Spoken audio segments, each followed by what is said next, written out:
C'est une question pas pour le moins anodine. À qui appartient une météorite tombée du ciel? À celui qui l'a découverte ou au pays dans lequel la roche a été retrouvée? Ces questions se posent après qu'une météorite qui a achevé sa course spatiale au Niger en 2023 se retrouve à New York dans une vente aux enchères 2 ans plus tard. Tenez-vous bien, la météorite provenant de la planète Mars a été vendue à 5 millions de dollars.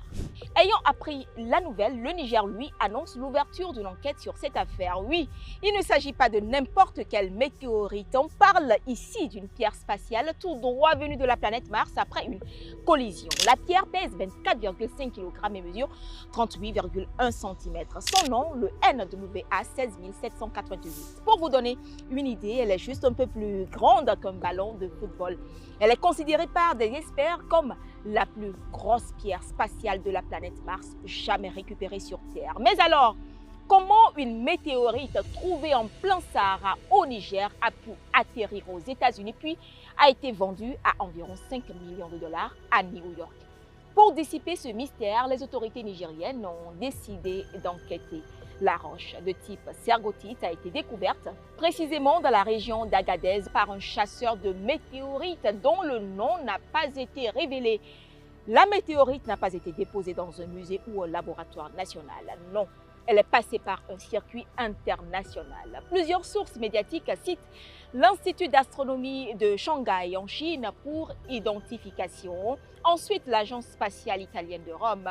Elle aurait également été exposée dans plusieurs musées internationaux, gagnant en notoriété et en valeur commerciale. Finalement, le 16 juillet 2025, la roche martienne a été vendue aux enchères à 5 millions de dollars aux États-Unis. La vente aux enchères de cette pierre spatiale, d'une extrême rareté, selon les scientifiques, n'a pas plu au gouvernement nigérien qui réclame visiblement un droit de propriété sur cette météorite. Des cas similaires se sont produits par le passé dans plusieurs pays.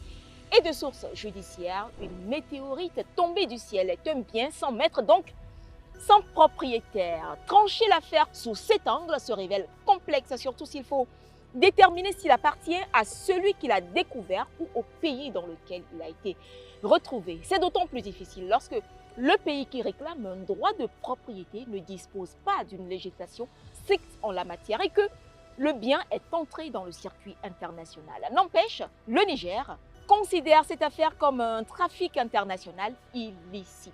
Selon les ministres en charge du dossier, l'enquête va identifier d'éventuels responsables et explorer les voies juridiques pour récupérer la météorite. À défaut, elle servira à obtenir un partage scientifique de ces échantillons, selon le Niger.